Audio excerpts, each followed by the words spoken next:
Welcome to Yukon Speaks, the podcast that elevates Yukon's best. I'm your host, Brian Pillmore, and I'm a dedicated member of our city council. In each episode, we delve into the story of leaders, innovators, and visionaries who drive our city forward. So whether you're a resident of Yukon or someone who appreciates the stories of small city dynamism, tune in. Let's celebrate and elevate the voices that contribute to our city's vibrancy and the future. Stay with us right here on Yukon Speaks. I'm joined today by Christy. Welcome, Christy. Thank you. Thanks for having me. So tell me, if we kick this off, tell me about how you got your start, and what you're doing today. Okay. Well, in real estate, I got my start here in 1997. So I've sold real estate in Canadian County for that long. And now I am the leader or the CEO of Keller Williams Elite in Yukon and Oklahoma City. Well, we're in your beautiful brand new offices. I when I walked in, I said, "This is new. This is new office smell, right?" Yes, it is. And tell us about this office. We're sitting here in the training center. What do you guys use this for? So this is our business center. We have a market center in Oklahoma City on Classen, and then this is our business center. We have 22 realtors that work out of this office, and we spend a lot of time in this training area working on anything from artificial intelligence, websites, chat GPT, all the things that we need now that we didn't need even 5 years ago in real estate. That's amazing. So you're telling me that average real estate realtors that are in our market today are leveraging AI. They're using that to be the best and brightest. Absolutely, ours are, yes. Okay. So not everyone, but KW elites are. Right. Okay. So if we rewind to 1997, like if I was interested in being a realtor, how did you get your start? What were some of the hiccups? What were the challenges? Okay, so I have a degree in marketing, and we went to buy our first house, and it was a challenge, and we had no idea what we were doing. Our parents had never purchased; they built houses in small towns, so we didn't really have anybody to guide us. And we got through it, but it was just a debacle. And so I thought, I'm just gonna go get my real estate license so it doesn't happen again. I didn't want to use it. Well, after I did, I thought, well, I actually kind of like this. So I just became very passionate about helping first-time home buyers buy their homes. And so I loved the community of Yukon. I love Canadian County, so it was easy. It didn't ever feel like work. It still doesn't feel like work to sell what I love. That's great. Yeah, those are always the best career paths, right? That don't feel like you wake up excited. So when you got to start, did it involve coursework? I'm sure it's changed since then, but realtors today. Right. It was today it's 45 hours. It's actually probably too easy to get your real estate license, to be quite honest with you. Mm-hmm. Back then, there was not a lot of training other than the required hours that you had to have. Now, almost every office has lots of training and lots of help for new agents, but it is pretty easy to get your real estate license. It is hard work, but if you love to talk to people, then you're going to be fine. Yeah. In this market we're in now, in a higher interest rate environment, we haven't really seen too significant changes of what sellers are asking. Is that really challenged some of the real estate agents that are out there representing buyers and sellers transaction-wise? It has, but actually it's going to clean that industry out a little bit. I mean, they say nationwide we'll lose about 1 million realtors this year, and that's not a bad thing. I mean, during COVID, if you could fog a mirror, you could sell a house. So now the hobbyists are going to be gone. The professionalism is going to be back in the industry, and that's what needs to happen. It sounds like that's where you guys are leading. Absolutely. Okay. Yeah, we feel like it. Yeah. Well, from all appearances in my interactions with the KW Elite team here in Yukon, I've seen nothing different than that. Good. So when you're leading, so you went from being a realtor selling individual, and now you're leading, an area. Sure. I mean, what's that transition like? Ooh. It was supposed to be a 60-day hey, would you step in and help us out? And I'm like, sure, I can't hurt it. And it's 211 people. Sometimes it's herding cats, but it's really rewarding. I love leadership, and I love being a realtor, so they went together pretty well. I mean, it's hard work. It's been 3 years I've done it, and it's the hardest thing I've ever done, to be honest with you. That's great. Yeah, it's always like that old book, right? What got you here won't get you there. Absolutely. It's like a whole different set of challenges. Right. Leading 200 plus people. Right. So what is your, Yukon like the back of your hand. What do you see in Yukon? What are some of the dynamics that are affecting home buyers?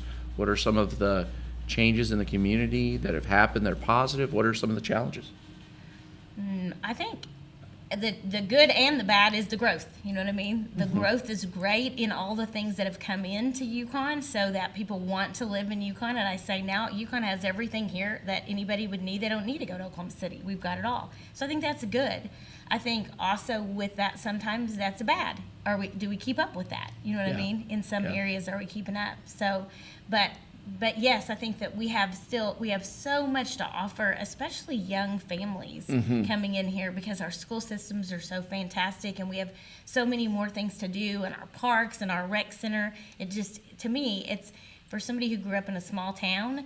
I wanted to live in a small town but be close to Oklahoma City. This checks all the boxes. When I describe the distinct nature of Yukon, separated by the lakes, separated by give or take 15 miles of industrial and retail along I-40, and between us and Mustang there's quite a bit that remains to be kind of filled in, and of course on Route 66 separated from Bethany and War Acres and so on. How do you describe that to home buyers? How would you like describe Yukon to somebody maybe that moved from Seattle on a relocation with Boeing or something? I say we have the best of both worlds, because I say we have the big city 15 minutes away, but we have the country small town feel, and that feels I don't want to use the word safe, but it does feel safe, you know what I mean? But it just feels comfortable, I guess. Yeah. So you mentioned earlier that you really like living in the heart of Yukon. What do you see as the advantages there? Well, first of all, you can get anywhere you want really quickly. You know what I mean? Oh, and the back roads and the ins and outs. I see that as a huge advantage. Just the sense of community that you have by living in the heart of Yukon, I think, is the best part. Yeah. Well, as a representative for Ward 3, I pride myself on being like right smack dab in the middle, and 5 minutes from anything, 5 minutes from Garth Brooks, 5 minutes from Main Street, and we've seen some developments going on, really on whether it's on the north side of 10th Street or, on Garth Brooks, and most recently Harbor Freight announcing that they're coming to the Chisholm Trail Shopping Center. Main Street, of course, is a focus for redevelopment. Outside of residential, what do you see going on in the city that excites you? Well, all of that excites me. All of the new excites me. All the things going on Route 66 that are coming in by the new pizza place and the green goodies and all that. Because, again, that's close to me. So I'm like, that's very exciting. All that's going around the Walmart neighborhood market, I think, is exciting. Yeah, and that's really been very organic, right? A parcel at a time, and whether it's service providers like a dentist or a pizza joint or a barbershop. Very exciting developments. What do you think for the next 5-10 years? What do you see as the vision for Yukon of where things are going and how things are going to progress? Well, I'll tell you what I'd like.